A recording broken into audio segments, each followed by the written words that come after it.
ଦ୍ୱିତୀୟ ରାଜାବଳୀ ଅଧ୍ୟାୟ 21।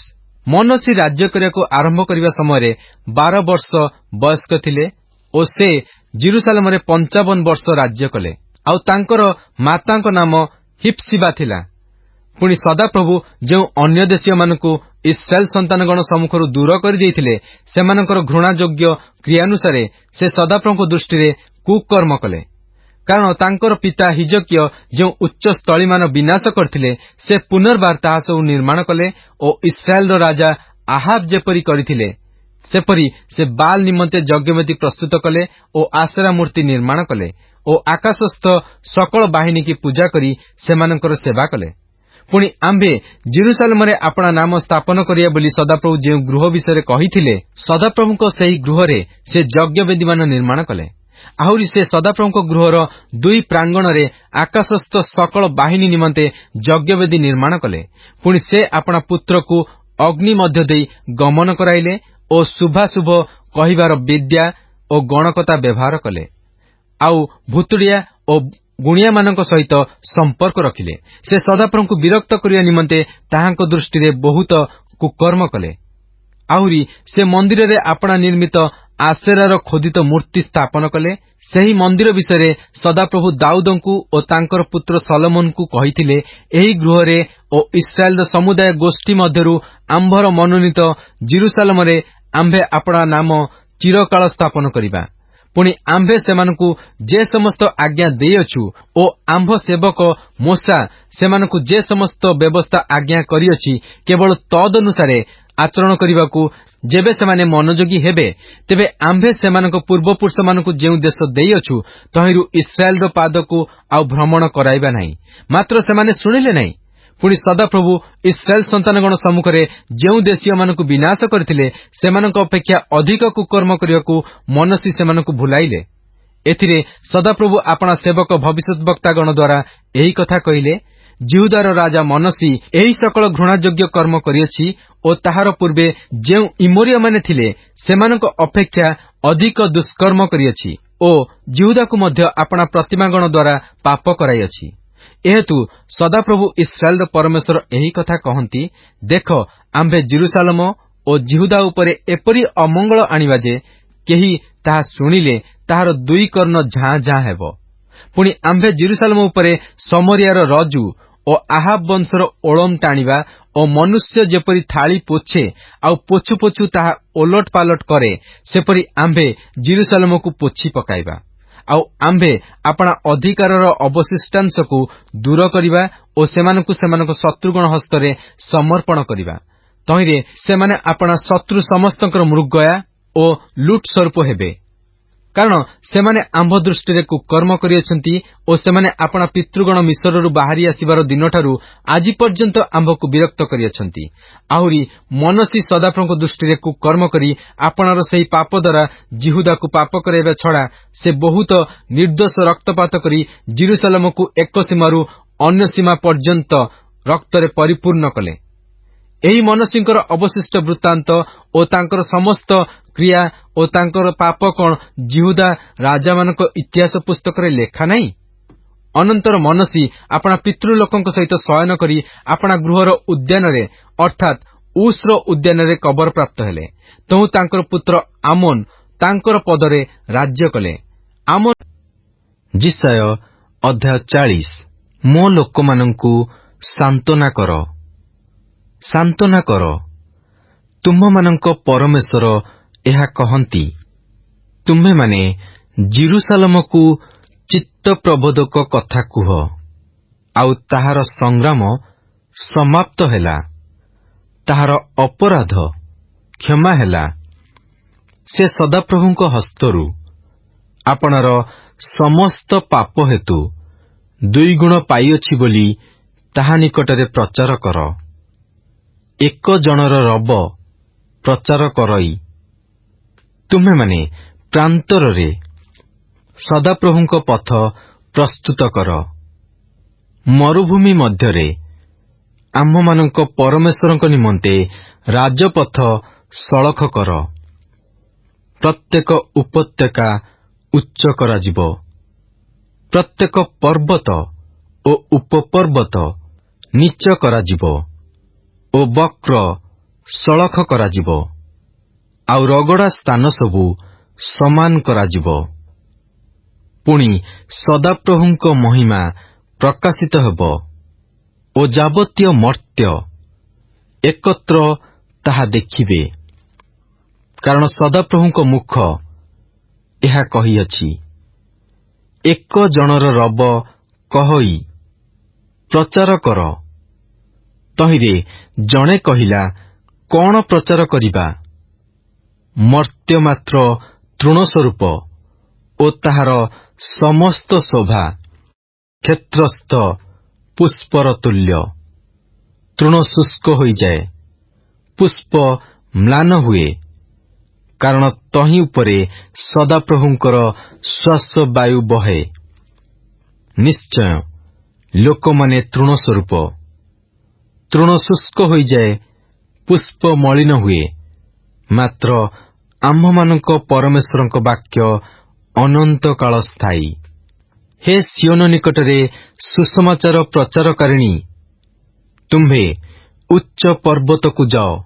ହେ ଜେରୁସାଲେମ ନିକଟରେ ସୁସମାଚାର ପ୍ରଚାରକାରିଣୀ, ତୁମ୍ଭେ ବଳରେ ଉଚ୍ଚେଇ ସ୍ୱର କର, ଉଚ୍ଚେଇ ସ୍ୱର କର, ଭୟ କର ନାହିଁ। ଜିହୁଦାର ନଗର ସମୂହକୁ କୁହ, ହେଇ ଦେଖ ତୁମ୍ଭମାନଙ୍କ ପରମେଶ୍ୱର। ଦେଖ, ପ୍ରଭୁ ସଦାପ୍ରଭୁ ପରାକ୍ରମୀର ତୁଲ୍ୟ ଆସିବେ ଓ ତାହାଙ୍କର ବାହୁ ତାହାଙ୍କ ପାଇଁ କର୍ତ୍ତୃତ୍ୱ କରିବ। ଦେଖ, ତାହାଙ୍କ ସଙ୍ଗେ ତାହାଙ୍କର ପୁରସ୍କାର ଅଛି ଓ ତାହାଙ୍କ ଅଗ୍ରେ ତାହାଙ୍କର ପ୍ରତିଫଳ ଅଛି। ସେ ମେଷପାଳକ ପରି ଆପଣା ପଲ ଚରାଇବେ। ମେଷଛୁଆମାନଙ୍କୁ ସେ ଆପଣା ବାହୁରେ ସଂଗ୍ରହ କରିବେ ଓ ଆପଣା କୋଳରେ ସେମାନଙ୍କୁ ବହି ନେବେ, ଆଉ ଦୁଗ୍ଧଦାୟିନୀମାନଙ୍କୁ ଧୀରେ ଧୀରେ ଚଳାଇବେ। କିଏ ଆପଣା ହସ୍ତର ପୋଷରେ ଜଳରାଶି ମାପିଅଛନ୍ତି ଓ ଚାଖଣ୍ଡ ଦ୍ୱାରା ଆକାଶମଣ୍ଡଳର ପରିମାଣ କରିଅଛନ୍ତି ଓ ଗଉଣିରେ ପୃଥିବୀର ଧୂଳି ସବୁ ଭରିଅଛନ୍ତି? ପର୍ବତଗଣକୁ ନିକ୍ତିରେ ଓ ଉପପର୍ବତଗଣକୁ ତରାଜୁରେ ତୌଲିଅଛନ୍ତି? ସଦାପ୍ରଭୁଙ୍କର ଆତ୍ମାକୁ କିଏ ଆଦେଶ ଦେଇଅଛି? ଅବା ମନ୍ତ୍ରୀ ହୋଇ କିଏ ତାହାଙ୍କୁ ଶିକ୍ଷା ଦେଇଅଛି? ସେ କାହାର ସହିତ ମନ୍ତ୍ରଣା କଲେ? କିଏ ତାହାଙ୍କୁ ଶିକ୍ଷା ଦେଲା ଓ ବିଚାରର ପଥ ତାହାଙ୍କୁ ଶିଖାଇଲା ଓ ଜ୍ଞାନ ଶିକ୍ଷା ଦେଲା ଓ ବିବେଚନାର ମାର୍ଗ ତାହାଙ୍କୁ ଦେଖାଇଲା? ଦେଖ, ଗୋଷ୍ଠୀୟମାନେ କଳସର ଜଳବିନ୍ଦୁ ପରି ଓ ନିକ୍ତିର ଧୂଳିକଣିକା ତୁଲ୍ୟ ଗଣ୍ୟ ଅଟନ୍ତି। ଦେଖ, ସେ ଦ୍ୱୀପ ସମୂହକୁ ଅତି କ୍ଷୁଦ୍ର ଦ୍ରବ୍ୟ ତୁଲ୍ୟ ଉଠାନ୍ତି। ପୁଣି ଲିବାନୋନ ଜାଳ ପାଇଁ ଓ ତହିଁର ପଶୁଗଣ ହୋମବଳି ପାଇଁ ଯଥେଷ୍ଟ ନୁହନ୍ତି। ସର୍ବଦେଶୀୟମାନେ ତାହାଙ୍କ ଛାମୁରେ ଅବସ୍ତୁ ମାତ୍ର। ସେମାନେ ତାହାଙ୍କ ନିକଟରେ ଅବସ୍ତୁରୁ ଲଘୁ ଓ ଅସାର ଗଣ୍ୟ ଅଟନ୍ତି। ତେବେ ତୁମ୍ଭେମାନେ କାହା ସଙ୍ଗେ ପରମେଶ୍ୱରଙ୍କୁ ତୁଳନା କରିବ? ଅବା କେଉଁ ମୂର୍ତ୍ତି କି ତାହାଙ୍କ ସଦୃଶ କରିବ? ଶିଳ୍ପକର ପ୍ରତିମା ଛାଞ୍ଚରେ ଢାଳେ ଓ ସ୍ୱର୍ଣ୍ଣକାର ସୁବର୍ଣ୍ଣରେ ତାହା ମଣ୍ଡନ କରେ, ଆଉ ତହିଁ ନିମନ୍ତେ ରୂପା ଜଞ୍ଜିର ପ୍ରସ୍ତୁତ କରେ। ଯେଉଁ ଲୋକ ଏହି ପ୍ରକାର ଉପହାର ପାଇଁ ଅତି ଦରିଦ୍ର, ସେ ଅପଚ୍ୟ କୌଣସି କାଷ୍ଠ ମନୋନୀତ କରେ। ସେ ଅଟଳ ଏକ ଖୋଦିତ ପ୍ରତିମା ନିର୍ମାଣ କରିବା ପାଇଁ ଜଣେ ନିପୁଣ ଶିଳ୍ପକରର ଅନ୍ୱେଷଣ କରେ। ତୁମ୍ଭେମାନେ କି ଜାଣ ନାହିଁ? ତୁମ୍ଭେମାନେ କି ଶୁଣି ନାହଁ? ଆଦ୍ୟକାଳରୁ କି ତୁମ୍ଭମାନଙ୍କୁ ଜ୍ଞାତ କରାଯାଇ ନାହିଁ? ପୃଥିବୀର ପତନଠାରୁ କି ତୁମ୍ଭେମାନେ ବୁଝିନାହଁ? ସେ ଭୂମଣ୍ଡଳର ଉପରେ ଉପବିଷ୍ଟ ଓ ତନ୍ନିବାସୀଗଣ ଫଡ଼ିଙ୍ଗ ସ୍ୱରୂପ। ସେ ଚନ୍ଦ୍ରାତପତୁଲ୍ୟ ଆକାଶମଣ୍ଡଳ ପ୍ରସାରନ୍ତି, ପୁଣି ବସତି ନିମନ୍ତେ ତମ୍ବୁତୁଲ୍ୟ ତାହା ବିସ୍ତାରନ୍ତି। ସେ ଭୂପତିମାନଙ୍କୁ ଅକିଞ୍ଚିତ କରନ୍ତି। ସେ ପୃଥିବୀର ବିଚାରକର୍ତ୍ତାମାନଙ୍କୁ ଅବସ୍ତୁବତ୍ କରନ୍ତି। ହଁ, ସେମାନେ ରୋପିତ ହୋଇନାହାନ୍ତି। ହଁ, ସେମାନେ ବୁଣା ଯାଇନାହାନ୍ତି। ହଁ, ସେମାନଙ୍କ ଗଣ୍ଡିର ଚେର ଭୂମିରେ ମାଡ଼ିନାହିଁ। ଆହୁରି ସେ ସେମାନଙ୍କ ଉପରେ ଫୁଙ୍କ ଦିଅନ୍ତି, ତହିଁରେ ସେମାନେ ଶୁଷ୍କ ହୁଅନ୍ତି ଓ ଘୂର୍ଣ୍ଣିବାୟୁ ନଡ଼ା ପରି ସେମାନଙ୍କୁ ଉଡ଼ାଇ ନିଏ। ଏହେତୁ ସେହି ଧର୍ମସ୍ୱରୂପ କହନ୍ତି, ଆମ୍ଭେ ଯାହାର ସମାନ ହୋଇପାରିବୁ, ଏପରି କାହା ସଙ୍ଗରେ ତୁମ୍ଭେମାନେ ଆମ୍ଭର ଉପମା ଦେବ? ଊର୍ଦ୍ଧ୍ୱଦୃଷ୍ଟି କରି ଦେଖ, ଏ ସମସ୍ତକୁ କିଏ ସୃଷ୍ଟି କରିଅଛନ୍ତି? ସେ ସୈନ୍ୟସମୂହର ନ୍ୟାୟ ସଂଖ୍ୟାନୁସାରେ ସେମାନଙ୍କୁ ବାହାର କରି ଆଣନ୍ତି। ସେ ସମସ୍ତର ନାମ ଧରି ସେମାନଙ୍କୁ ଡାକନ୍ତି। ତାହାଙ୍କ ପରାକ୍ରମର ମାହାତ୍ମ୍ୟ ଦ୍ୱାରା ଓ ସେ ଶକ୍ତିରେ ପ୍ରବଳ ହେବା ସକାଶୁ ସେମାନଙ୍କର ଗୋଟିଏ ହେଁ ଅନୁପସ୍ଥିତ ହୁଏ ନାହିଁ। ଆମ୍ଭର ପଥ ସଦାପ୍ରଭୁଙ୍କଠାରୁ ଗୁପ୍ତ ଓ ଆମ୍ଭର ବିଚାର ଆମ୍ଭ ପରମେଶ୍ୱରଙ୍କ ଜ୍ଞାନର ଅତୀତ। ହେ ଯାକୁବ, ତୁମ୍ଭେ କାହିଁକି ଏହା କହୁଅଛ? ହେ ଇସ୍ରାଏଲ, ତୁମ୍ଭେ କିମ୍ପା ଏହା କହୁଅଛ? ତୁମ୍ଭେ କି ଜାଣିନାହଁ? ତୁମ୍ଭେ କି ଶୁଣିନାହଁ? ପୃଥିବୀର ପ୍ରାନ୍ତ ସକଳର ସୃଷ୍ଟିକର୍ତ୍ତା ଅନାଦି ଅନନ୍ତ ପରମେଶ୍ୱର ସଦାପ୍ରଭୁ କ୍ଳାନ୍ତ ହୁଅନ୍ତି ନାହିଁ କି ଶ୍ରାନ୍ତ ହୁଅନ୍ତି ନାହିଁ। ତାହାଙ୍କର ବୁଦ୍ଧି ବୋଧର ଅଗମ୍ୟ। ସେ କ୍ଳାନ୍ତ ଲୋକକୁ ଶକ୍ତି ଦିଅନ୍ତି ଓ ବଳହୀନ ଲୋକର ବଳ ବଢ଼ାଇ ଦିଅନ୍ତି। ତରୁଣମାନେ ହେଁ କ୍ଳାନ୍ତ ଓ ଶ୍ରାନ୍ତ ହେବେ, ପୁଣି ଯୁବକମାନେ ନିତାନ୍ତ ପଡ଼ିଯିବେ। ମାତ୍ର ଯେଉଁମାନେ ସଦାପ୍ରଭୁଙ୍କର ଅପେକ୍ଷା କରନ୍ତି, ସେମାନେ ନୂଆ ନୂଆ ବଳ ପାଇବେ। ସେମାନେ ଉତ୍କର୍ଷ ପକ୍ଷୀ ପରି ପକ୍ଷରେ ଉପରକୁ ଉଠିବେ। ସେମାନେ ଶ୍ରାନ୍ତ ନ ହୋଇ ଦୌଡ଼ିବେ, ସେମାନେ କ୍ଳାନ୍ତ ନ ହୋଇ ଗମନ କରିବେ। ଯିଶାୟ ଅଧ୍ୟାୟ 41। ହେ ଦ୍ୱୀପଗଣ, ଆମ୍ଭ ସାକ୍ଷାତରେ ନୀରବ ହୁଅ ଓ ଲୋକମାନେ ନୂଆ ନୂଆ ବଳ ପ୍ରାପ୍ତ ହେଉନ୍ତୁ। ସେମାନେ ନିକଟକୁ ଆସନ୍ତୁ, ତେବେ କଥା କହନ୍ତୁ। ଆମ୍ଭେମାନେ ଏକତ୍ର ହୋଇ ବିଚାର କରୁ।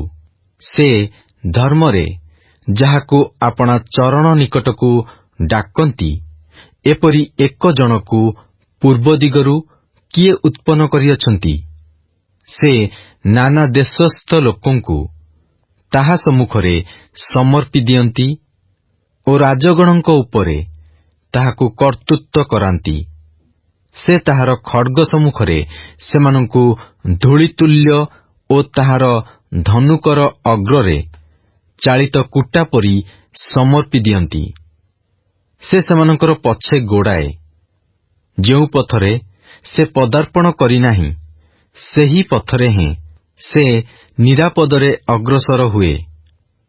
ଆଦ୍ୟରୁ ପୁରୁଷକୁ ପୁରୁଷ ଆହ୍ୱାନ କରି କିଏ ଏ କାର୍ଯ୍ୟ ସାଧନ କରିଅଛନ୍ତି? ଆମ୍ଭେ ସଦାପ୍ରଭୁ ଆଦି ପୁଣି ଶେଷକାଳୀନ ଲୋକମାନଙ୍କର ସଙ୍ଗରେ ହେଁ ଆମ୍ଭେ ସେହି ଅଟୁ। ଦ୍ୱୀପଗଣ ଦେଖି ଭୀତ ହେଲେ, ପୃଥିବୀର ପ୍ରାନ୍ତ ସକଳ କମ୍ପିତ ହେଲେ। ସେମାନେ ନିକଟବର୍ତ୍ତୀ ହୋଇ ଆସିଲେ। ସେମାନେ ପ୍ରତ୍ୟେକେ ଆପଣା ପ୍ରତିବାସୀର ସାହାଯ୍ୟ କଲେ ଓ ସାହସିକ ହୁଅ ବୋଲି ପ୍ରତ୍ୟେକେ ଆପଣା ଭାଇକି କହିଲେ। ଏହି ରୂପେ ସୂତ୍ରଧର ସ୍ୱର୍ଣ୍ଣକାରକୁ ସାହସ ଦେଲା ଓ ହାତୁଡ଼ିରେ ସମାନ କରିବା ଲୋକ ଯୋଡ଼କର୍ମ ଉତ୍ତମ ହୋଇଅଛି ବୋଲି କହି ନେହାଇରେ ପିଟିବା ଲୋକକୁ ଆଶ୍ୱାସ ଦେଲା।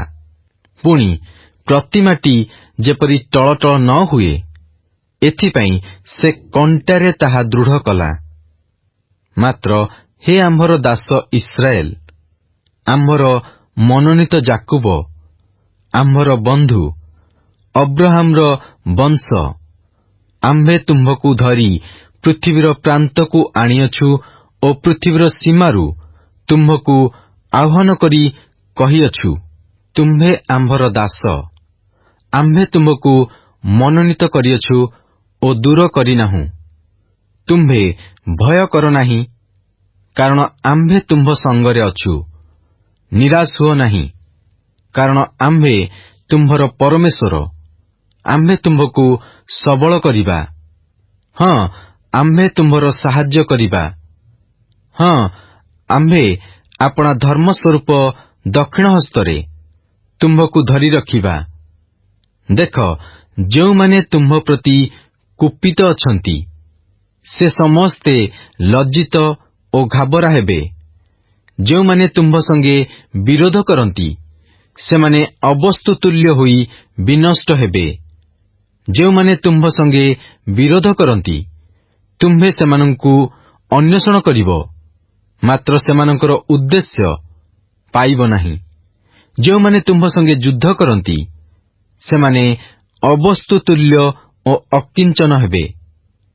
କାରଣ ଆମ୍ଭେ ସଦାପ୍ରଭୁ ତୁମ୍ଭର ପରମେଶ୍ୱର। ତୁମ୍ଭ ଦକ୍ଷିଣ ହସ୍ତ ଧରି ତୁମ୍ଭକୁ କହିବା, ଭୟ କର ନାହିଁ, ଆମ୍ଭେ ତୁମ୍ଭର ସାହାଯ୍ୟ କରିବା। ହେ କୀଟସ୍ୱରୂପ ଯାକୁବ ଓ ହେ ଇସ୍ରାଏଲୀୟ ନରଗଣ, ଭୟ କର ନାହିଁ। ସଦାପ୍ରଭୁ କହନ୍ତି, ଆମ୍ଭେ ତୁମ୍ଭର ସାହାଯ୍ୟ କରିବା ଓ ଇସ୍ରାଏଲର ଧର୍ମସ୍ୱରୂପ ତୁମ୍ଭର ମୁକ୍ତିଦାତା ଅଟନ୍ତି। ଦେଖ, ଆମ୍ଭେ ତୁମକୁ ତୀକ୍ଷ୍ଣ ଛୁରିକା ବିଶିଷ୍ଟ ଏକ ନୂତନ ଶସ୍ୟମର୍ଦ୍ଦନ ଯନ୍ତ୍ର ସ୍ୱରୂପ କରିବା। ତୁମ୍ଭେ ପର୍ବତଗଣକୁ ମର୍ଦ୍ଦନ କରି ଚୂର୍ଣ୍ଣ କରିବ ଓ ଉପପର୍ବତଗଣକୁ ଭୂସିତୁଲ୍ୟ କରିବ।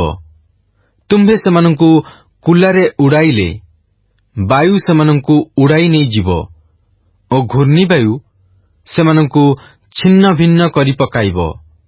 ପୁଣି ତୁମ୍ଭେ ସଦାପ୍ରଭୁଙ୍କଠାରେ ଉଲ୍ଲାସ କରିବ ଓ ଇସ୍ରାଏଲର ଧର୍ମସ୍ୱରୂପଙ୍କଠାରେ ଦର୍ପ କରିବ। ଦରିଦ୍ର ଓ ଦିନହୀନମାନେ ଜଳ ଅନ୍ୱେଷଣ କରନ୍ତି, ମାତ୍ର ଜଳ ନାହିଁ। ତହିଁରେ ସେମାନଙ୍କ ଜିହ୍ୱା ତୃଷାରେ ଶୁଷ୍କ ହୁଏ। ଆମ୍ଭେ ସଦାପ୍ରଭୁ ସେମାନଙ୍କୁ ଉତ୍ତର ଦେବା। ଆମ୍ଭେ ଇସ୍ରାଏଲର ପରମେଶ୍ୱର ସେମାନଙ୍କୁ ତ୍ୟାଗ କରିବା ନାହିଁ। ଆମ୍ଭେ ବୃକ୍ଷଶୂନ୍ୟ ଉଚ୍ଚସ୍ଥଳୀରେ ନଦନଦୀ କରିବା ଓ ସମସ୍ଥଳୀ ମଧ୍ୟରେ ନିର୍ଝରମାନ ଫିଟାଇବା। ଆମ୍ଭେ ପ୍ରାନ୍ତରକୁ ଜଳାଶୟ ଓ ଶୁଷ୍କ ଭୂମିକି ଜଳ ନିର୍ଭର କରିବା। ଆମ୍ଭେ ପ୍ରାନ୍ତରରେ ଏରସ, ବାବଲ ଓ ମେହେନ୍ଦୀ ଓ ତୈଳବୃକ୍ଷ ରୋପଣ କରିବା। ଆମ୍ଭେ ମରୁଭୂମିରେ ଦେବଦାରୁ, ତିଧର ଓ ତାସୁର ବୃକ୍ଷ ଏକତ୍ର ଲଗାଇବା।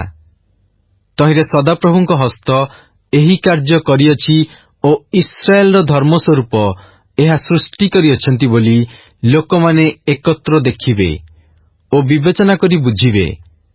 ସଦାପ୍ରଭୁ କହନ୍ତି, ତୁମେମାନେ ଆପଣାମାନଙ୍କ ବିବାଦ ଉପସ୍ଥିତ କର। ଯାକୁବର ରାଜା କହନ୍ତି, ତୁମେମାନେ ଆପଣମାନଙ୍କର ଦୃଢ଼ ପ୍ରମାଣ ସବୁ ବାହାର କର। ସେମାନେ ତାହା ସବୁ ବାହାର କରି ଯାହା ଯାହା ଘଟିବ ତାହା ଆମ୍ଭମାନଙ୍କ ନିକଟରେ ପ୍ରକାଶ କରନ୍ତୁ। ଆଦ୍ୟର ବିଷୟମାନ କଣ ତାହା ତୁମେମାନେ ପ୍ରକାଶ କର। ତାହା କଲେ ଆମ୍ଭେମାନେ ବିବେଚନା କରି ତହିଁର ଶେଷ ଫଳ ଜାଣିପାରିବା। ନୋହିଲେ ଆଗାମୀ ଘଟଣା ଆମ୍ଭମାନଙ୍କୁ ଦେଖାଅ। ଏଥି ଉତ୍ତାରେ ଯାହା ଯାହା ଘଟିବ ତାହା ପ୍ରକାଶ କର। ତହିଁରେ ତୁମେମାନେ ଯେ ଈଶ୍ୱରଗଣ, ଏହା ଆମ୍ଭେମାନେ ଜାଣିବା। ହଁ, ମଙ୍ଗଳ କର ଅବା ଅମଙ୍ଗଳକର। ତହିଁରେ ଆମ୍ଭେମାନେ ନିରାଶ ହୋଇ ଏକତ୍ର ତାହା ଦେଖିବା। ଦେଖ, ତୁମେମାନେ ଅକିଞ୍ଚିତ ଓ ତୁମମାନଙ୍କର କାର୍ଯ୍ୟ କିଛି ହିଁ ନୁହେଁ। ଯେଉଁ ଲୋକ ତୁମମାନଙ୍କୁ ମନୋନୀତ କରେ, ସେ ଘୃଣାସ୍ପଦ। ଆମ୍ଭେ ଉତ୍ତର ଦିଗରୁ ଏକ ଜଣକୁ ଉତ୍ପନ୍ନ କରିଅଛୁ ଓ ସେ ଉପସ୍ଥିତ। ସେ ସୂର୍ଯ୍ୟୋଦୟ ଦିଗରୁ ଆମ୍ଭ ନାମ ଆହ୍ୱାନ କରେ। ସେ ଗାନ୍ଥନୀର ମସଲା ଓ କୁମ୍ଭକାରର ମର୍ଦ୍ଦିତ ମୃତ୍ତିକା ପରି ଦେଶାଧ୍ୟକ୍ଷମାନଙ୍କୁ ଦଳିତ କରିବ।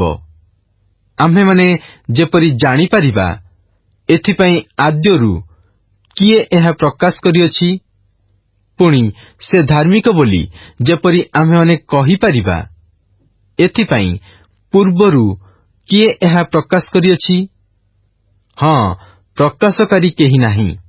ହଁ, ଦେଖାଇବା ଲୋକ କେହି ନାହିଁ। ହଁ, ତୁମମାନଙ୍କ କଥା ଶୁଣିବା ଲୋକ କେହି ନାହିଁ। ଆମ୍ଭେ ପ୍ରଥମେ ସିଓନକୁ କହିବା, ଦେଖ, ସେମାନଙ୍କୁ ଦେଖ। ପୁଣି ଆମ୍ଭେ ଜିରୁସାଲମକୁ ସୁସମାଚାର ଆଣିବାର ଏକ ଲୋକ ଦେବା। ଆମ୍ଭେ ଅନାଇଲା ବେଳେ କେହି ନାହିଁ। ଆମ୍ଭେ ପଚାରିଲା ବେଳେ ଯେ ପଦେ ଉତ୍ତର ଦେଇପାରେ, ସେମାନଙ୍କ ମଧ୍ୟରେ ଏପରି ମନ୍ତ୍ରଣାଦାତା ସୁଦ୍ଧା କେହି ନାହିଁ। ଦେଖ, ସେ ସମସ୍ତେ ସେମାନଙ୍କର କର୍ମ ସବୁ ଅସାର ଓ ଅବସ୍ତୁ ମାତ୍ର। ସେମାନଙ୍କର ଛାଞ୍ଚରେ ଢଳା ପ୍ରତିମାଗଣ ବାୟୁ ଓ ଶୂନ୍ୟ ମାତ୍ର। ଯିଶାୟ ଅଧ୍ୟାୟ 42। ଯାହାଙ୍କୁ ଆମ୍ଭେ ଧାରଣ କରୁ, ଏପରି ଆମ୍ଭ ଦାସଙ୍କୁ, ଯାହାଙ୍କଠାରେ ଆମ୍ଭ ଚିତ୍ତ ସନ୍ତୁଷ୍ଟ, ଏପରି ଆମ୍ଭର ମନୋନୀତ ଲୋକଙ୍କୁ ଦେଖ। ଆମ୍ଭେ ତାହାଙ୍କ ଉପରେ ଆପଣା ଆତ୍ମା ସ୍ଥାପନ କରିଅଛୁ। ସେ ଅନ୍ୟ ଦେଶୀୟମାନଙ୍କ ମଧ୍ୟକୁ ନ୍ୟାୟ ବିଚାର ଆଣିବେ। ସେ ଚିତ୍କାର କି ଉଚ୍ଚ ଶବ୍ଦ କରିବେ ନାହିଁ, କିଏ ବା ରାଜପଥରେ ଆପଣା ରବ ଶୁଣାଇବେ ନାହିଁ। ସେ ଛେଚା ନଳ ଭାଙ୍ଗିବେ ନାହିଁ ଓ ସଧୁମ ସଳିତା ନିଭାଇବେ ନାହିଁ। ସେ ସତ୍ୟତାରେ ନ୍ୟାୟ ବିଚାର ଆଣିବେ। ସେ ପୃଥିବୀରେ ନ୍ୟାୟ ବିଚାର ସ୍ଥାପନ ନ କରିବା ପର୍ଯ୍ୟନ୍ତ ନିସ୍ତେଜ ଓ ହୀନ ସାହସ ନୋହିବେ। ଆଉ ଦ୍ୱୀପଗଣ ତାହାଙ୍କ ବ୍ୟବସ୍ଥାର ଅପେକ୍ଷାରେ ରହିବେ। ଯେ ଆକାଶମଣ୍ଡଳ ସୃଷ୍ଟି କରି ବିସ୍ତାର କଲେ, ଯେ ଭୂତଳ ଓ ତଦୁତ୍ପନ୍ନ ସକଳ ବିଛାଇଲେ, ଯେ ତହିଁ ଉପରିସ୍ଥ ସକଳ ଲୋକଙ୍କୁ ନିଶ୍ୱାସ ପ୍ରଶ୍ୱାସ ଦିଅନ୍ତି ଓ ତନ୍ମଧ୍ୟରେ ଗମନାଗମନକାରୀମାନଙ୍କୁ ପ୍ରାଣ ଦିଅନ୍ତି, ସେହି ସଦାପ୍ରଭୁ ପରମେଶ୍ୱର ଏହି କଥା କହନ୍ତି, ଆମ୍ଭେ ସଦାପ୍ରଭୁ ଧର୍ମରେ ତୁମ୍ଭକୁ ଆହ୍ୱାନ କରିଅଛୁ ଓ ତୁମ୍ଭର ହସ୍ତ ଧରି ତୁମ୍ଭକୁ ରକ୍ଷା କରିବୁ। ଆଉ ଅନ୍ଧମାନଙ୍କର ଚକ୍ଷୁ ପ୍ରସନ୍ନ କରିବା ପାଇଁ, ବନ୍ଦୀମାନଙ୍କୁ କାରାକୂପରୁ ଓ ଅନ୍ଧକାରରେ ବସିଥିବା ଲୋକମାନଙ୍କୁ ବନ୍ଦୀଗୃହରୁ ବାହାର କରି ଆଣିବା ପାଇଁ, ଆମ୍ଭେ ତୁମ୍ଭକୁ ଲୋକମାନଙ୍କର ନିୟମ ସ୍ୱରୂପ ଓ ଅନ୍ୟ ଦେଶୀୟମାନଙ୍କର ଦୀପ୍ତି ସ୍ୱରୂପ କରି ନିଯୁକ୍ତ କରିବୁ। ଆମ୍ଭେ ସଦାପ୍ରଭୁ, ଏହି ଆମ୍ଭର ନାମ। ପୁଣି ଆମ୍ଭେ ଆପଣା ଗୌରବ ଅନ୍ୟକୁ କିମ୍ବା ଆପଣା ପ୍ରଶଂସା ଖୋଦିତ ପ୍ରତିମାଗଣକୁ ଦେବୁ ନାହିଁ। ଦେଖ, ଆଦ୍ୟ ବିଷୟମାନ ସିଦ୍ଧ ହେଲା, ଆଉ ଆମ୍ଭେ ନୂତନ ବିଷୟମାନ ପ୍ରକାଶ କରୁ। ସେ ସବୁ ଅଙ୍କୁରିତ ହେବାର ପୂର୍ବେ ତଦ୍ବିଷୟ ଆମ୍ଭେ ତୁମମାନଙ୍କୁ ଜଣାଉ। ହେ ସମୁଦ୍ରଗାମୀମାନେ ଓ ସମୁଦ୍ର ମଧ୍ୟସ୍ଥିତ ସମସ୍ତେ, ହେ ଦ୍ୱୀପଗଣ ଓ ତନିବାସୀମାନେ, ତୁମ୍ଭେ ସମସ୍ତେ ସଦାପ୍ରଭୁଙ୍କ ଉଦ୍ଦେଶ୍ୟରେ ନୂତନ ଗୀତ ଓ ପୃଥିବୀର ପ୍ରାନ୍ତରୁ ତାହାଙ୍କର ପ୍ରଶଂସା ଗାନ କର। ପ୍ରାନ୍ତର ଓ ତହିଁର ନଗର ସକଳ, କେଦାରର ବସତି ଗ୍ରାମ ସକଳ ଉଚ୍ଚ ରବ କରନ୍ତୁ। ସେଲା ନିବାସୀମାନେ ଗାନ କରନ୍ତୁ। ପର୍ବତଗଣର ଶିଖରରୁ ସେମାନେ ମହାନାଦ କରନ୍ତୁ। ସେମାନେ ସଦାପ୍ରଭୁଙ୍କୁ ଗୌରବ ଦଉନ୍ତୁ ଓ ଦ୍ୱୀପ ସମୂହ ମଧ୍ୟରେ ତାହାଙ୍କର ପ୍ରଶଂସା ପ୍ରଚାର କରନ୍ତୁ। ସଦାପ୍ରଭୁ ବୀରତୁଲ୍ୟ ବିଜେ କରିବେ। ସେ ଯୋଦ୍ଧାର ନ୍ୟାୟ ଆପଣା ଉଦ୍ଯୋଗ ଉତ୍ତେଜିତ କରିବେ। ସେ ଉଚ୍ଚୈସ୍ୱର କରିବେ। ହଁ, ସେ ମହାନାଦ କରିବେ। ସେ ଆପଣା ଶତ୍ରୁଗଣର ପ୍ରତିକୂଳରେ ପ୍ରବଳ ରୂପରେ କାର୍ଯ୍ୟ କରିବେ। ଆମ୍ଭେ ଦୀର୍ଘକାଳ ନୀରବ ହୋଇଅଛୁ। ଆମ୍ଭେ ସ୍ଥିର ହୋଇ ଆପଣାକୁ କ୍ଷାନ୍ତ କରିଅଛୁ। ଏବେ ଆମ୍ଭେ ପ୍ରସବକାରିଣୀ ସ୍ତ୍ରୀ ପରି ଡାକ ଛାଡ଼ିବା। ଆମ୍ଭେ ଏକାବେଳେ ଦୀର୍ଘ ନିଶ୍ୱାସ ଟାଣି ବ୍ୟଗ୍ରଚିତ୍ତ ହେବା। ଆମ୍ଭେ ପର୍ବତ ଓ ଉପପର୍ବତଗଣକୁ ଧ୍ୱଂସିତ କରିବା ଓ ତହିଁର ତୃଣ ସବୁ ଶୁଷ୍କ କରିବା। ଆଉ ଆମ୍ଭେ ନଦ ନଦୀ କି ଦ୍ୱୀପ ଓ ଜଳାଶୟକୁ ଶୁଷ୍କ କରିବା। ପୁଣି ଆମ୍ଭେ ଅନ୍ଧମାନଙ୍କୁ ସେମାନଙ୍କର ଅଜ୍ଞାତ ପଥ ଦେଇ ଆଣିବା। ଯେଉଁ ମାର୍ଗ ସେମାନେ ଜାଣନ୍ତି ନାହିଁ, ସେସବୁ ମାର୍ଗରେ ସେମାନଙ୍କୁ କଢ଼ାଇବା। ଆମ୍ଭେ ସେମାନଙ୍କ ସମ୍ମୁଖରେ ଅନ୍ଧକାରକୁ ଆଲୁଅ ଓ ବକ୍ରସ୍ଥାନ ସବୁକୁ ସଳଖ କରିବା। ଏହିସବୁ କାର୍ଯ୍ୟ ଆମ୍ଭେ କରି ସେମାନଙ୍କୁ ପରିତ୍ୟାଗ କରିବା ନାହିଁ। ଯେଉଁମାନେ ଖୋଦିତ ପ୍ରତିମାଗଣରେ ନିର୍ଭର କରନ୍ତି ଓ ଛାଞ୍ଚରେ ଢଳା ପ୍ରତିମାଗଣକୁ ତୁମ୍ଭେମାନେ ଆମ୍ଭମାନଙ୍କର ଈଶ୍ୱର ବୋଲି କହନ୍ତି, ସେମାନେ ବିମୁଖ ଓ ଅତିଶୟ ଲଜ୍ଜିତ ହେବେ। ହେ ବଧିରମାନେ, ଶୁଣ। ହେ ଅନ୍ଧମାନେ, ତୁମ୍ଭେମାନେ ଦେଖିବା ପାଇଁ ଅନାଅ। ଆମ୍ଭର ଦାସ ଛଡ଼ା ଅନ୍ଧ କିଏ? ଅବା ଆମ୍ଭ ପ୍ରେରିତ ଦୂତ ପରି ବଧିର କିଏ? ଆମ୍ଭ ସଙ୍ଗେ ମିଳନରେ ଥିବା ଲୋକ ପରି ଅନ୍ଧ ଓ ସଦାପ୍ରଭୁଙ୍କର ଦାସ ପରି ଅନ୍ଧ କିଏ? ତୁମ୍ଭେ ଅନେକ ବିଷୟ ଦେଖୁଅଛ, ମାତ୍ର ମନୋଯୋଗ କରୁନାହଁ। ତାହାର କର୍ଣ୍ଣ ମୁକ୍ତ ଅଛି, ମାତ୍ର ସେ ଶୁଣୁନାହିଁ। ସଦାପ୍ରଭୁ ଆପଣା ଧର୍ମ ସକାଶୁ ବ୍ୟବସ୍ଥାକୁ ମହତ୍ ଓ ସମ୍ଭ୍ରାନ୍ତ କରିବାକୁ ସନ୍ତୁଷ୍ଟ ହେଲେ। ମାତ୍ର ଏହି ଲୋକମାନେ ଅପହୃତ ଓ ଲୁଟିତ। ସେ ସମସ୍ତେ ଗର୍ତ୍ତରେ ପାଶବଦ୍ଧ ଓ କାରାଗାରରେ ଲୁଚା ଯାଇଅଛନ୍ତି। ସେମାନେ ହୃତ ଧନ ହେବା ପାଇଁ ଅଛନ୍ତି, ପୁଣି ଉଦ୍ଧାରକର୍ତ୍ତା କେହି ନାହିଁ। ସେମାନେ ଲୁଟ୍ ସ୍ୱରୂପ ହେବା ପାଇଁ ଅଛନ୍ତି ଓ ଫେରାଇ ଦିଅ ବୋଲି କହିବା ପାଇଁ କେହି ନାହିଁ। ଏହି କଥାରେ ଯେ କର୍ଣ୍ଣପାତ କରିବ ଓ ଶ୍ରବଣ କରି ଭବିଷ୍ୟତ୍ କାଳ ନିମନ୍ତେ ମନୋଯୋଗ କରିବ, ତୁମ୍ଭମାନଙ୍କ ମଧ୍ୟରେ ଏପରି ଲୋକ କିଏ ଅଛି? ଯାକୁବକୁ ଲୁଟ୍ ସ୍ୱରୂପ ହେବା ପାଇଁ ଓ ଇସ୍ରାଏଲକୁ ଅପହାରକମାନଙ୍କ ହସ୍ତରେ କିଏ ସମର୍ପଣ କଲେ? ଯାହାଙ୍କ ବିରୁଦ୍ଧରେ ଆମ୍ଭେମାନେ ପାପ କରିଅଛୁ ଓ ଯାହାଙ୍କ ପଥରେ ଲୋକମାନେ ଗମନ କରିବାକୁ ସମ୍ମତ ନୋହିଲେ, ଅଥବା ସେମାନେ ଯାହାଙ୍କ ବ୍ୟବସ୍ଥାର ଆଜ୍ଞାକାରୀ ନୋହିଲେ, ସେହି ସଦାପ୍ରଭୁ କି ଏହା କରିନାହାନ୍ତି? ଏହେତୁ ସେ ତାହାର ଉପରେ ଆପଣା କ୍ରୋଧର ପ୍ରଚଣ୍ଡତା ଓ ଯୁଦ୍ଧର ପ୍ରବଳତା ଢାଳିଦେଲେ। ତହିଁରେ ତାହା ଚତୁର୍ଦିଗରେ ଅଗ୍ନି ଜୋଳି ଉଠିଲା, ମାତ୍ର ସେ ଜାଣିଲା ନାହିଁ। ପୁଣି ଅଗ୍ନି ତାହାକୁ ଦଗ୍ଧ କଲା, ତଥାପି ସେ ମନୋଯୋଗ କଲା ନାହିଁ। ଯିଶାୟ ଅଧ୍ୟାୟ 43। ମାତ୍ର ହେ ଯାକୁବ, ଯେ ତୁମ୍ଭକୁ ସୃଷ୍ଟି କଲେ, ହେ ଇସ୍ରାଏଲ, ଯେ ତୁମ୍ଭକୁ ନିର୍ମାଣ କଲେ, ସେହି ସଦାପ୍ରଭୁ ଏବେ ଏହି କଥା କହନ୍ତି, ଭୟ କର ନାହିଁ, କାରଣ ଆମ୍ଭେ ତୁମ୍ଭକୁ ମୁକ୍ତ କରିଅଛୁ। ଆମ୍ଭେ ତୁମ୍ଭର ନାମ ଧରି ତୁମ୍ଭକୁ ଆହ୍ୱାନ କରିଅଛୁ। ତୁମ୍ଭେ ଆମ୍ଭର। ତୁମ୍ଭେ ଜଳ ମଧ୍ୟ ଦେଇ ଯିବାବେଳେ ଆମ୍ଭେ ତୁମ୍ଭର ସଙ୍ଗୀ ହେବା। ନଦ ନଦୀ ମଧ୍ୟରେ ଗମନ କଲେ ସେ ସବୁ ତୁମ୍ଭକୁ ମଗ୍ନ କରିବ ନାହିଁ। ତୁମ୍ଭେ ଅଗ୍ନି ମଧ୍ୟରେ ଗମନ କରିବା ବେଳେ ଦଗ୍ଧ ନୋହିବ, କିଏ ବା ଅଗ୍ନିଶିଖା ତୁମ୍ଭର ଦାହ ଜନ୍ମାଇବ ନାହିଁ। କାରଣ ଆମ୍ଭେ ସଦାପ୍ରଭୁ ତୁମ୍ଭ ପରମେଶ୍ୱର ଇସ୍ରାଏଲର ଧର୍ମସ୍ୱରୂପ ତୁମ୍ଭର ତ୍ରାଣକର୍ତ୍ତା ଅଟୁ। ଆମ୍ଭେ ତୁମ୍ଭ ମୁକ୍ତିର ମୂଲ୍ୟ ସ୍ୱରୂପେ ମିଶର ଓ ତୁମ୍ଭ ପରିବର୍ତ୍ତରେ କୁଶ ଓ ଶିବା ଦେଶ ଦେଇଅଛୁ।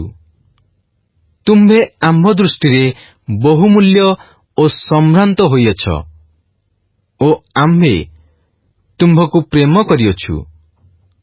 ଏହେତୁ ଆମ୍ଭେ ତୁମ୍ଭ ପରିବର୍ତ୍ତରେ ମନୁଷ୍ୟମାନଙ୍କୁ ଓ ତୁମ୍ଭ ପ୍ରାଣର ପରିବର୍ତ୍ତରେ ଗୋଷ୍ଠୀବର୍ଗକୁ ଦେବା।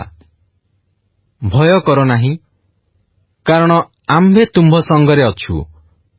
ଆମ୍ଭେ ପୂର୍ବ ଦିଗରୁ ତୁମ୍ଭ ବଂଶକୁ ଆଣିବା ଓ ପଶ୍ଚିମ ଦିଗରୁ ତୁମ୍ଭକୁ ସଂଗ୍ରହ କରିବା। ଆମ୍ଭେ ଉତ୍ତର ଦିଗକୁ କହିବା, ଛାଡ଼ିଦିଅ ଓ ଦକ୍ଷିଣ ଦିଗକୁ କହିବା, ଅଟକାଇ ରଖ ନାହିଁ।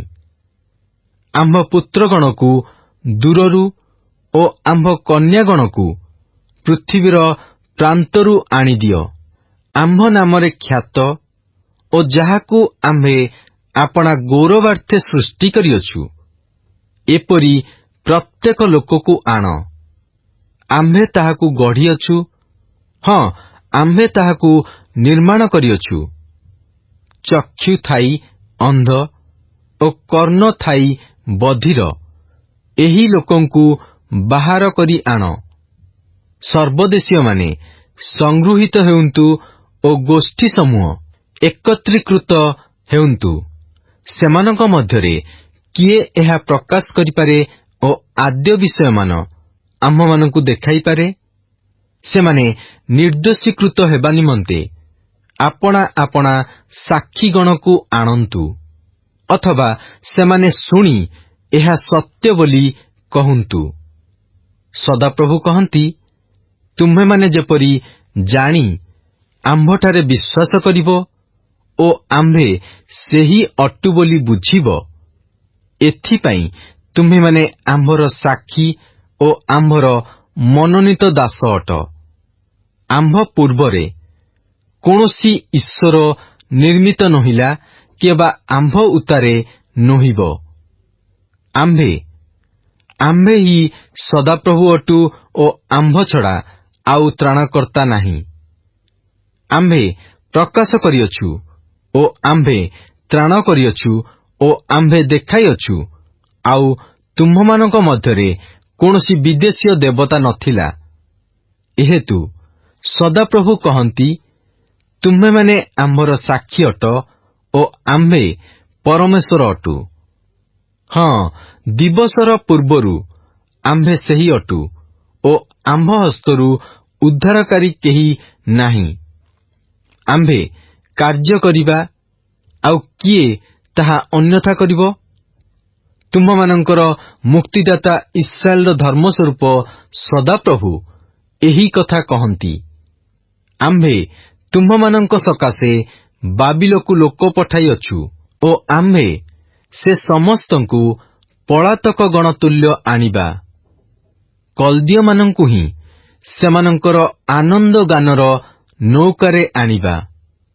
ଆମ୍ଭେ ସଦାପ୍ରଭୁ ତୁମ୍ଭମାନଙ୍କର ଧର୍ମସ୍ୱରୂପ ଇସ୍ରାଏଲର ସୃଷ୍ଟିକର୍ତ୍ତା ତୁମ୍ଭମାନଙ୍କର ରାଜା ଅଟୁ, ଯେ ସମୁଦ୍ରରେ ପଥ ଓ ମହା ଜଳରାଶିରେ ମାର୍ଗ କରନ୍ତି, ଯେ ରଥ ଓ ଅଶ୍ୱ, ସୈନ୍ୟ ଓ ବୀରଗଣକୁ ବାହାର କରି ଆଣନ୍ତି। ସେମାନେ ଏକତ୍ର ତଳେ ଶୋଇ ଆଉ ଉଠିବେ ନାହିଁ। ସେମାନେ ଲୁପ୍ତ ଓ ଛଣପଟ ପରି ନିଭିଯାଆନ୍ତି। ସେହି ସଦାପ୍ରଭୁ ଏହି କଥା କହନ୍ତି, ତୁମ୍ଭେମାନେ ଆଦ୍ୟ ବିଷୟ ସବୁ ସ୍ମରଣ କର ନାହିଁ, କିଏ ବା ପୁରାତନ ବିଷୟ ସବୁ ବିବେଚନା କର ନାହିଁ। ଦେଖ, ଆମ୍ଭେ ଏକ ନୂତନ କାର୍ଯ୍ୟ କରିବା, ତାହା ଏବେ ଅଙ୍କୁରିତ ହେବ। ତୁମ୍ଭେମାନେ କି ତାହା ଜାଣିବ ନାହିଁ? ଆହୁରି ଆମ୍ଭେ ପ୍ରାନ୍ତର ମଧ୍ୟରେ ପଥ ଓ ମରୁଭୂମିରେ ନଦ ନଦୀ କରିବା। କ୍ଷେତ୍ରର ପଶୁଗଣ, ଶୃଗାଳ ଓ ଉଷ୍ଟ୍ର ପକ୍ଷୀଗଣ ଆମ୍ଭର ଗୌରବ କରିବେ। କାରଣ ଆମ୍ଭେ ଆପଣା ମନୋନୀତ ଲୋକମାନଙ୍କର ପାନାର୍ଥେ ପ୍ରାନ୍ତର ମଧ୍ୟରେ ଜଳ ଓ ମରୁଭୂମିରେ ନଦ ନଦୀ ଯୋଗାଉ। ସେହି ଲୋକମାନଙ୍କୁ ଆମ୍ଭେ ଆପଣା ପ୍ରଶଂସା ବର୍ଣ୍ଣନା କରିବା ନିମନ୍ତେ ସୃଷ୍ଟି କରିଅଛୁ। ତଥାପି ହେ ଯାକୁବ, ତୁମ୍ଭେ ଆମ୍ଭ ନିକଟରେ ପ୍ରାର୍ଥନା କରିନାହଁ। ହେ ଇସ୍ରାଏଲ, ତୁମ୍ଭେ ଆମ୍ଭ ବିଷୟରେ କ୍ଳାନ୍ତ ହୋଇଅଛ। ତୁମ୍ଭେ ଆପଣା ହୋମାର୍ଥକ ମେସାଦି ଆମ୍ଭ ନିକଟକୁ ଆଣିନାହଁ, କିଏବା ତୁମ୍ଭେ ଆପଣା ବଳିଦାନ ଦ୍ୱାରା ଆମ୍ଭର ସମାଦର କରିନାହଁ। ଆମ୍ଭେ ନୈବେଦ୍ୟ ନିମନ୍ତେ ତୁମ୍ଭକୁ ଦାସ୍ୟକର୍ମ କରାଇନାହୁଁ, କିଏବା କୁନ୍ଦୁରୁ ନିମନ୍ତେ ତୁମ୍ଭକୁ କ୍ଳାନ୍ତ କରାଇନାହୁଁ। ତୁମ୍ଭେ ରୌପ୍ୟ ମୁଦ୍ରା ଦେଇ ଆମ୍ଭ ପାଇଁ ସୁଗନ୍ଧି ବଚ କ୍ରୟ କରିନାହଁ, କିଏବା ତୁମ୍ଭ ବଳିର ମେଦରେ ଆମ୍ଭକୁ ତୃପ୍ତ କରିନାହଁ। ମାତ୍ର ତୁମ୍ଭେ ଆପଣା ପାପ ଦ୍ୱାରା ଆମ୍ଭକୁ ଦାସ୍ୟକର୍ମ କରାଇଅଛ। ତୁମ୍ଭେ ଆପଣା ନାନା ଅଧର୍ମରେ ଆମ୍ଭକୁ କ୍ଳାନ୍ତ କରିଅଛ। ଆମ୍ଭେ ହିଁ ଆପଣା ଲାଗି ତୁମ୍ଭର ଅଧର୍ମ ସବୁ ମାର୍ଜନା କରୁ ଓ ତୁମ୍ଭର ପାପ ସବୁ ଆମ୍ଭେ ସ୍ମରଣ କରିବା ନାହିଁ। ଆମ୍ଭଙ୍କୁ ସ୍ମରଣ କରାଅ, ଆମ୍ଭେମାନେ ପରସ୍ପର ବିଚାର କରୁ। ତୁମ୍ଭେ ନିର୍ଦ୍ଦୋଷୀକୃତ ହେବା ନିମନ୍ତେ ଆପଣା କଥା କୁହ। ତୁମ୍ଭର ଆଦି ପିତା ପାପ କଲା ଓ ତୁମ୍ଭର ଅନୁବାଦକାରୀମାନେ ଆମ୍ଭ ବିରୁଦ୍ଧରେ ଅଧର୍ମ କରିଅଛନ୍ତି। ଏ ନିମନ୍ତେ ଆମ୍ଭେ ପବିତ୍ର ସ୍ଥାନର ଅଧିପତିମାନଙ୍କୁ ଅପବିତ୍ର କରିବା। ଆମ୍ଭେ ଯାକୁବକୁ ଅଭିଶାପ ଓ ଇସ୍ରାଏଲକୁ ନିନ୍ଦାପାତ୍ର କରିବା। ଯିଶାୟ ଅଧ୍ୟାୟ 44। ତଥାପି ହେ ଆମ୍ଭର ଦାସ ଯାକୁବ ଓ ଆମ୍ଭର ମନୋନୀତ ଇସ୍ରାଏଲ, ଏବେ ଶୁଣ। ଯେ ତୁମ୍ଭକୁ ନିର୍ମାଣ କଲେ ଓ ଗର୍ଭରୁ ତୁମ୍ଭକୁ ଗଢ଼ିଲେ, ଯେ ତୁମ୍ଭର ସାହାଯ୍ୟ କରିବେ, ସେହି ସଦାପ୍ରଭୁ ଏହି କଥା କହନ୍ତି। ହେ ଆମ୍ଭର ଦାସ ଯାକୁବ, ହେ ଆମ୍ଭର ମନୋନୀତ ଯିଶୁରୁଣ, ଭୟ କର ନାହିଁ। କାରଣ ଆମ୍ଭେ ତୃଷିତ ଉପରେ ଜଳ ଓ ଶୁଷ୍କ ଭୂମି ଉପରେ ଜଳସ୍ରୋତ ଢାଳିବା। ଆମ୍ଭେ ତୁମ୍ଭ ବଂଶ ଉପରେ ଆପଣା ଆତ୍ମା ଓ ତୁମ୍ଭ ସନ୍ତାନଗଣ ଉପରେ ଆପଣା ଆଶୀର୍ବାଦ ଢାଳିବା। ତହିଁରେ ସେମାନେ ଜଳସ୍ରୋତ ନିକଟସ୍ଥ 22 ବୃକ୍ଷ ତୁଲ୍ୟ ତୃଣ ମଧ୍ୟରେ ଅଙ୍କୁରିତ ହେବେ। ଏକ ଜଣ କହିବ, ଆମ୍ଭେ ସଦାପ୍ରଭୁଙ୍କର, ଅନ୍ୟ ଜଣ ଯାକୁବ ନାମରେ ଆପଣାକୁ ଖ୍ୟାତ କରିବ। ଆଉ ଜଣେ ସଦାପ୍ରଭୁଙ୍କ ଉଦ୍ଦେଶ୍ୟରେ ସ୍ୱହସ୍ତରେ ସ୍ୱାକ୍ଷର କରିବ ଓ ଇସ୍ରାଏଲୀୟ କୁଳ ନାମରେ ଆପଣାକୁ ପ୍ରସିଦ୍ଧ କରିବ। ସଦାପ୍ରଭୁ, ଇସ୍ରାଏଲର ରାଜା ଓ ତାହାର ମୁକ୍ତିଦାତା ସୈନ୍ୟାଧିପତି ସଦାପ୍ରଭୁ ଏହି କଥା କହନ୍ତି। ଆମ୍ଭେ ଆଦି ଓ ଆମ୍ଭେ ଅନ୍ତ, ପୁଣି ଆମ୍ଭ ଛଡ଼ା ପରମେଶ୍ୱର ଆଉ ନାହିଁ।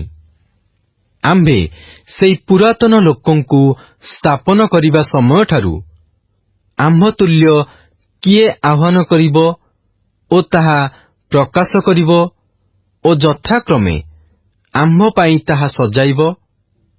ପୁଣି ଯାହା ଯାହା ନିକଟବର୍ତ୍ତୀ ଓ ଯାହା ଯାହା ଘଟିବ, ତାହା ସେମାନେ ପ୍ରକାଶ କରନ୍ତୁ। ତୁମ୍ଭେମାନେ କମ୍ପିତ କିଏବା ଭୀତ ହୁଅ ନାହିଁ। ଆମ୍ଭେ କଣ ପୂର୍ବରୁ ତୁମ୍ଭମାନଙ୍କ ନିକଟରେ ପ୍ରକାଶ କରିନାହୁଁ ଓ ତୁମ୍ଭମାନଙ୍କୁ ତାହା ଜଣାଇନାହୁଁ? ତୁମ୍ଭେମାନେ ଆମ୍ଭର ସାକ୍ଷୀ। ଆମ୍ଭ ଭିନ୍ନ ଆଉ କି ପରମେଶ୍ୱର ଅଛନ୍ତି? ଅନ୍ୟ ଶୈଳ ନାହିଁ। ଆମ୍ଭେ କାହାକୁ ଜାଣୁନା। ଯେଉଁମାନେ ଖୋଦିତ ପ୍ରତିମା ନିର୍ମାଣ କରନ୍ତି ସେ ସମସ୍ତେ ଅସାର ଓ ସେମାନଙ୍କର ମନୋହର ବିଷୟମାନ ଉପକାରକ ନୋହିବ। ସେମାନେ ଯେପରି ଲଜ୍ଜିତ ହେବେ, ଏଥିପାଇଁ ସେମାନଙ୍କର ନିଜ ସାକ୍ଷୀଗଣ ଦେଖନ୍ତି ନାହିଁ କି ଅବା ଜାଣନ୍ତି ନାହିଁ। ଯାହା କୌଣସି ବିଷୟରେ ଉପକାରକ ନୁହେଁ, ଏପରି ଦେବତା କିଏ ନିର୍ମାଣ କରିଅଛି? ଅବା ଖୋଦିତ ପ୍ରତିମା କିଏ ଛାଞ୍ଚରେ ଢାଳିଅଛି? ଦେଖ, ତାହାର ସହାୟ ସମସ୍ତେ ଲଜ୍ଜିତ ହେବେ। ପୁଣି ଶିଳ୍ପକାରୀମାନେ ମନୁଷ୍ୟ ମାତ୍ର, ସେ ସମସ୍ତେ ଏକତ୍ର ହେଉନ୍ତୁ। ସେମାନେ ଛିଡ଼ା ହେଉନ୍ତୁ, ସେମାନେ କମ୍ପିତ ହେବେ, ସେମାନେ ଏକା ବେଳେ ଲଜ୍ଜିତ ହେବେ। କର୍ମକାର ଲୌହ ଅସ୍ତ୍ର ନିର୍ମାଣ କରି ତପ୍ତ ଅଙ୍ଗାରରେ କର୍ମ କରେ ଓ ହାତୁଡ଼ିରେ ତାହା ଗଢ଼ି ନିଜର ବଳିଷ୍ଠ ବାହୁରେ ତାହା ପ୍ରସ୍ତୁତ କରେ। ହଁ, ସେ କ୍ଷୁଧିତ ହୁଏ ଓ ତାହାର ବଳ ଉଣା ପଡ଼ିଯାଏ। ସେ ଜଳପାନ ନ କରି କ୍ଳାନ୍ତ ହୁଏ। ସୂତ୍ରଧର ସୂତା ଟାଣେ, ସେ ସିନ୍ଦୂର ଦ୍ୱାରା ଚିହ୍ନ ଦିଏ। ସେ ରନ୍ଦା ବୁଲାଇ ଆକୃତି କରି କମ୍ପାସ ଦ୍ୱାରା ଚିହ୍ନ ଦିଏ ଓ ଗୃହରେ ବାସ କରାଇବା ନିମନ୍ତେ ମନୁଷ୍ୟର ଆକୃତି ଓ ସୌନ୍ଦର୍ଯ୍ୟ ଅନୁସାରେ ତାହା ନିର୍ମାଣ କରେ। ସେ ଆପଣା ନିମନ୍ତେ ଏରସ୍ ବୃକ୍ଷ କାଟେ, ତର୍ଷା ଓ ଅଲନ ବୃକ୍ଷ ନିଏ। ସେ ବନବୃକ୍ଷ ମଧ୍ୟରୁ ଗୋଟିଏ ବୃକ୍ଷ ଆପଣା ପାଇଁ ଦୃଢ଼ କରେ। ସେ ଦେବଦାରୁ ବୃକ୍ଷ ରୋପଣ କରେ ଓ ବୃଷ୍ଟି ତାହା ବଢ଼ାଏ।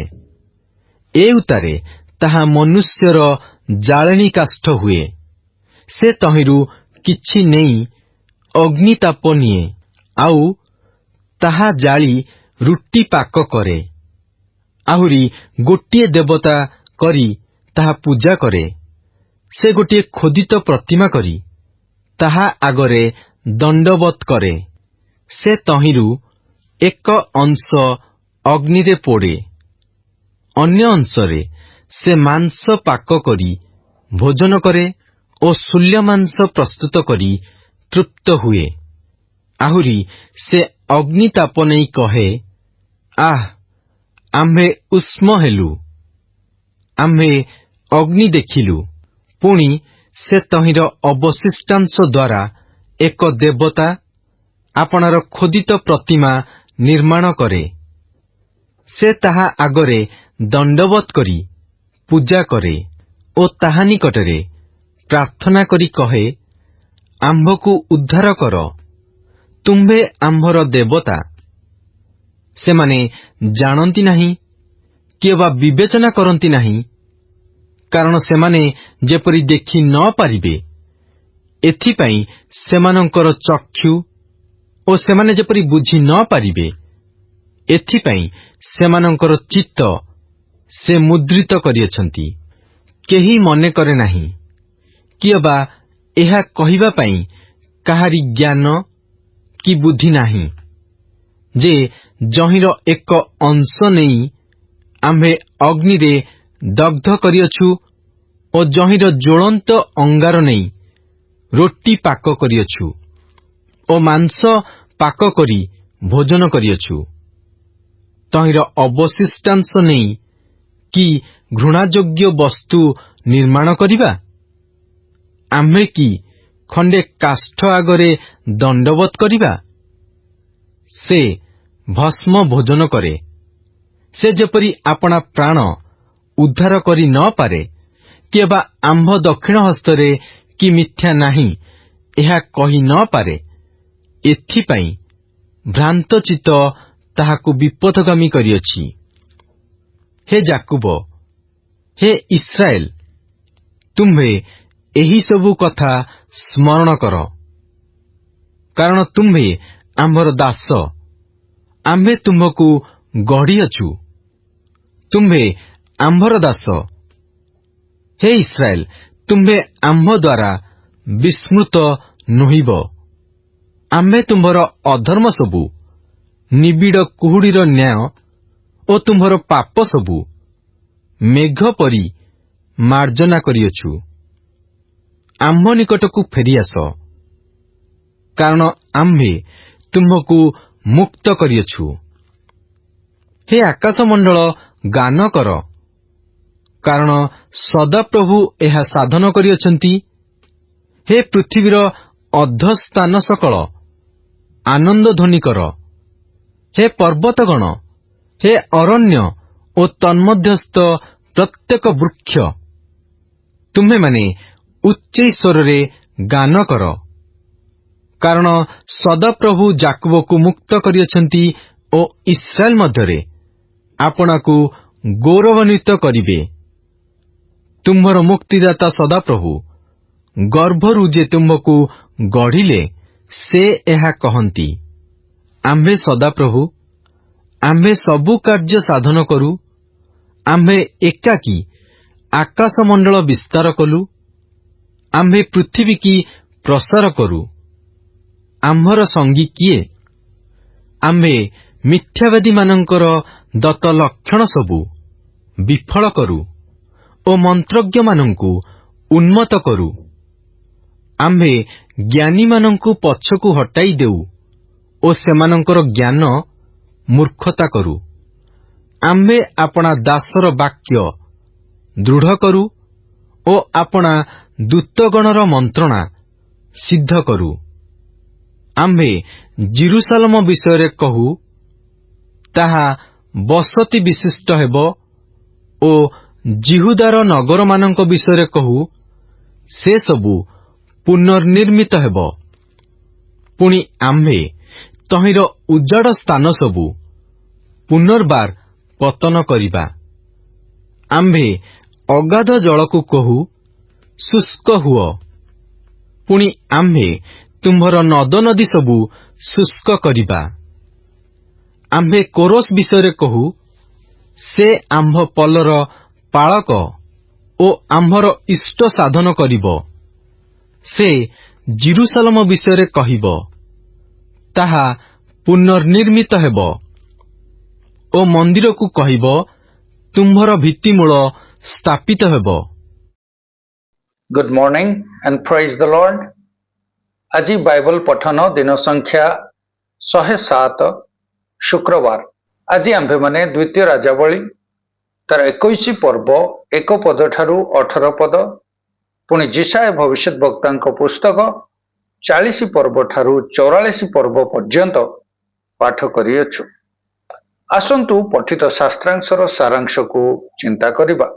ଦ୍ୱିତୀୟ ରାଜାବଳୀ 21 ପର୍ବ 1 ପଦ ଠାରୁ 18 ପଦର ସାରାଂଶ ଏହି ପ୍ରକାର। ହିଜକିୟଙ୍କ ପୁତ୍ର ମନୋଶୀ 55 ବର୍ଷ ଜିହୁଦା ଉପରେ ରାଜତ୍ୱ କଲେ। ସେ ତାଙ୍କର ପିତା ନିର୍ମାଣ କରିଥିବା ଆତ୍ମିକ ମୂଳଦୁଆକୁ ସ୍ଥିର ରଖିବାରେ ବିଫଳ ହେଲେ ଓ ଈଶ୍ୱରଙ୍କ ପ୍ରତି ସମ୍ପୂର୍ଣ୍ଣ ବିଶ୍ୱାସଘାତକତା କଲେ। ଏହା ଲେଖାଯାଇଛି ଯେ ସେ ସମସ୍ତ ପ୍ରକାର ପ୍ରତିମାର ସେବା କଲେ, ଭୟଙ୍କର ଅନୈତିକ କାର୍ଯ୍ୟରେ ଲିପ୍ତ ରହିଲେ ଓ ଉତ୍ତର ଇସ୍ରାଏଲର ରାଜା ଆହାବର ମାର୍ଗରେ ଚାଲିଲେ। ଦ୍ୱିତୀୟ ବଂଶାବଳୀ ଉଲ୍ଲେଖ କରେ ଯେ ମନୋଶୀ ତାଙ୍କର ଅନ୍ତିମ ବର୍ଷଗୁଡ଼ିକରେ ଅନୁତାପ କଲେ। ଦ୍ୱିତୀୟ ବଂଶାବଳୀ 33 ପର୍ବ 10 ପଦ ଠାରୁ 17 ପଦ। ଯିଶାୟ 40 ପର୍ବ ଠାରୁ 44 ପର୍ବର ସାରାଂଶ ଏହି ପ୍ରକାର। ଯିଶାୟ ପୁସ୍ତକର ତୃତୀୟ ଭାଗରେ ଆମେ ପରିତ୍ରାଣର ସମ୍ବାଦ, ଭବିଷ୍ୟତ ସମ୍ବନ୍ଧୀୟ ଭାବବାଣୀ ବିଷୟରେ ପାଠ କରିଥାଉ। ଆମ୍ଭର ଲୋକମାନଙ୍କର ସାନ୍ତ୍ୱନା କର, ସେମାନେ ବନ୍ଦିତ୍ୱରୁ ଫେରି ଆସିବେ। ଭବିଷ୍ୟତବାଣୀ ଦ୍ୱାରା ପରିତ୍ରାଣର ପ୍ରତିଜ୍ଞା କରାଯାଇଛି। ଏହା ଅତିଶୀଘ୍ର ପ୍ରକାଶିତ ହେବାକୁ ଯାଉଥିବା ମସିହଙ୍କର ପରିଚୟ ମଧ୍ୟ ପ୍ରଦାନ କରେ। ଏହା ଇମାନୁଏଲ ଖ୍ରୀଷ୍ଟଙ୍କ ଗୁଣ ଓ କାର୍ଯ୍ୟ ସମ୍ବନ୍ଧୀୟ ଭବିଷ୍ୟତ ବାକ୍ୟ ମଧ୍ୟ ପ୍ରକାଶ କରେ। କାରଣ ଆମ୍ଭେ ତୁମ୍ଭକୁ ମୁକ୍ତ କରିଅଛୁ, ଆମ୍ଭେ ତୁମ୍ଭର ନାମ ଧରି ତୁମ୍ଭକୁ ଆହ୍ୱାନ କରିଅଛୁ, ତୁମ୍ଭେ ଆମ୍ଭର। ଯିଶାୟ 43 ପର୍ବ 1 ପଦ। ତୁମ୍ଭେ ଆମ୍ଭର ଲୋକ, ତୁମ୍ଭେ ଆମ୍ଭର ସାକ୍ଷୀ। ଯାକୁବ ଆମ୍ଭର ମନୋନୀତ ଲୋକ, ତୁମ୍ଭେ କେବଳ ଆମ୍ଭର ସେବା କରିବ। ଏହା ତୁମ୍ଭ ନିମନ୍ତେ ଏକ ଆଶୀର୍ବାଦ, କାରଣ ତୁମ୍ଭେ ଏହି ରୂପେ ବଞ୍ଚିବ।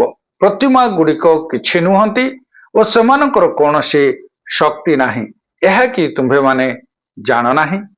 ସଦାପ୍ରଭୁଙ୍କ ହୃଦୟ ଯେ ବିଳାପ କରୁଅଛି, ଏହା କି ତୁମ୍ଭେମାନେ ଦେଖିପାରୁନାହ? ଏହା ଥିଲା ଆଜିର ପଠିତ ଶାସ୍ତ୍ରାଂଶର ସାରାଂଶ।